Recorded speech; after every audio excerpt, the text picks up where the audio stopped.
I'm Dr. Robert Grenfell. I'm currently the Chief of Strategy and the Regions at Grampians Health. The key journey points of my career started, I guess in one sense, of actually being fortunate enough to get into medicine, of which I had a fascinating time of trying to think about developing myself as a isolated rural GP. So the sort of one you see in the movies, the one that actually delivers the babies and sets the fractures and goes to the road accidents and all those things. But along that time I actually developed a very strong passion for the idea of what shapes and changes the way that we deal with health. And so from a population perspective. So the key thing was that I actually did a Masters in Public Health, then got into the Faculty of Public Health Medicine program and became a public health specialist. From there I've had a myriad of jobs which have given me exposure to the very largest of companies, through to government and also health insurance and financing from a number of sectors. And one of those has been the way that I've been able to incorporate all of those skills into, in fact, solving some of the greatest problems we have in healthcare. Mass populations had a rude awakening that we're in fact actually all mortal, and that in fact a lot of our systems are actually fallible. So who would have thought in the end of 2019 that we were going to be looking at 2 years of lockdowns, of the way that we were going to disrupt the way that we actually did so many things. So many businesses were challenged, so many ways of life were challenged, and unfortunately we lost so many people as well through ill health or accelerated ill health, and also deaths from COVID. So I guess mortality's been questioned, and I would hope that the population's had this wake-up call. We've been taught in healthcare that we can actually do the impossible if we all focus and do this together. Who would have thought that we could develop an effective, safe vaccine within a year, in fact shorter than that? So if we really look at the Pfizer one hit the market and then soon followed by AstraZeneca, I would have thought pre-pandemic that 2 years would have been extremely optimistic. But, hey, wow. And the other part about that, we also invented a number of new drugs to test the new virus, and also new tests to do this. The medtech pharmaceutical industry has been incredible in that setting. On the other side, the health service delivery, we've seen a lot of pivoting in how we've given service, how we've developed service models, and how we've in fact actually tackled old problems in new ways. It's actually been very exciting in that manner.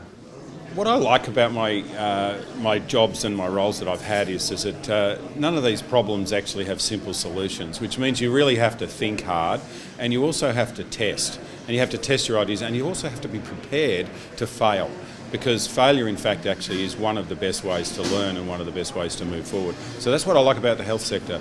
On the other side of that is the humanity of the situation, that you do get that greater sense that you are actually serving other people, your fellow man, in helping them with complex and difficult problems. I always look at this about talking about my two leadership gurus in one setting, and one of those is my grandmother, who was very important to me in one sense, and she used to actually just say to you, just be nice. And I think in one sense is, if you're going to lead people how you want them to lead you. And the other part is that I'm a big flatline management structure. I tend to in fact actually look at how do I get the best out of people, in the sense, because we're not working with idiots, all right? We're actually working with intelligent, sentient beings and respecting the fact of who they are and where they are. So what's my other guru point here, which came from my fishing salesman, the guy that sells me all the fishing rods, because I do fishing for a bit of meditative release from all of the work I do. He said, Rob, you just get over yourself first and then go and fish. And I think that's actually an important part there, is when you go into a leadership meeting or a room and you're anxious or you're angry, well, who's anxious and angry? You are. Is everybody else anxious and angry? Oh, I don't know. I'm not them. And the point there is you've got to sort yourself out first before you can in fact effectively lead your teams to achieve greatness. And those basic strategies have got me through with my career, and I can look back at the last couple of years and think, wow, as an organisation in Australia, we've had some significant achievements over this time, which I'm still coming to grips with. For many people, they might think, oh, wow, you had an international career and a job working for Australia's National Science Agency, and I must say the last 6 years in that role were incredible and a gift. However, I was doing 2 full-time jobs, and when COVID hit hard, I was actually located in a rural area and I saw the problems firsthand, and I'm an experienced public health physician, so I stepped into the role of actually assisting public health services in our area. So now I have a sort of a 5-year foresight role of actually looking forward to where is our healthcare system going. So let's think about, we know all the problems. We don't have the workforce. We don't actually have the money.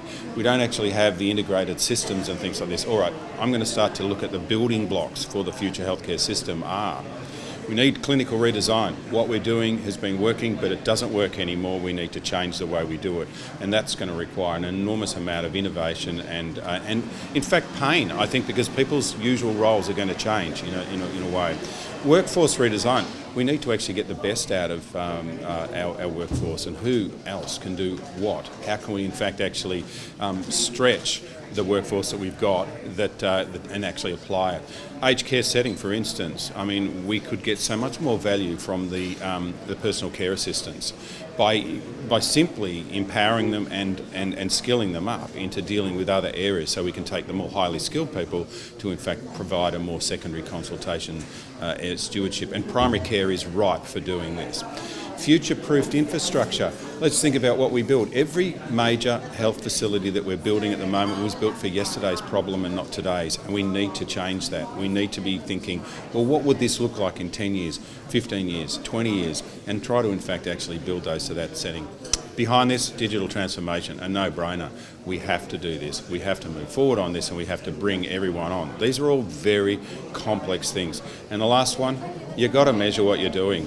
You've got to look back and say, did it work, did it not work? And then if it didn't work, how are we going to actually work on that? So that's really what I'd call research development or monitoring in that setting. Very complex, very large problems, but we have to do those if we're going to solve this health crisis that we're in.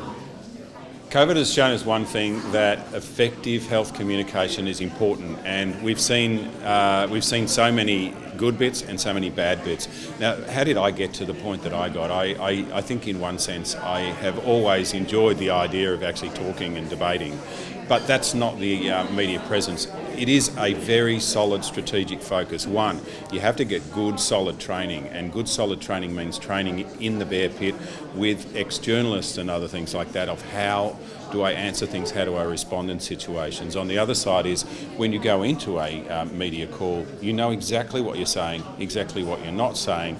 You've in fact actually rehearsed your lines. But you can't look like you've rehearsed your lines. So you actually have to be able to speak as I'm speaking now, as though I'm speaking off the cuff, although we haven't written these responses down at all. So we are speaking on the cuff, which makes you sound credible and realistic. The second is, how do you look? What are you looking at? Am I actually looking at you? Or am I the crazy car salesman guy that just does this? I mean, these are the things, and my experience in press, anyone who's done, say, an interview for Sky News would know you're sitting in a box looking at a red light. And that's really dangerous, because if you don't keep focusing on that red light, your eyes will do this, and the minute you do that, that body language says, we don't trust that person. So trust is important. Honesty of message. Test your message, understand what does the audience expect you to say. So when we've had major problems that have occurred, say in industry and others, the common mistake is to absolve all responsibility. Well, sorry, you're actually the CEO of a major corporation. You actually have to take some of these things. It's not actually too difficult to say, I am really sorry about the harm that's actually occurred in this situation. And we are in fact actually looking at how could this in fact actually have occurred in the first place, and how could we prevent this from occurring again. And we're very interested in fact actually finding out those answers, and we'll come back to you when we find out what's going on. Now, how hard was that?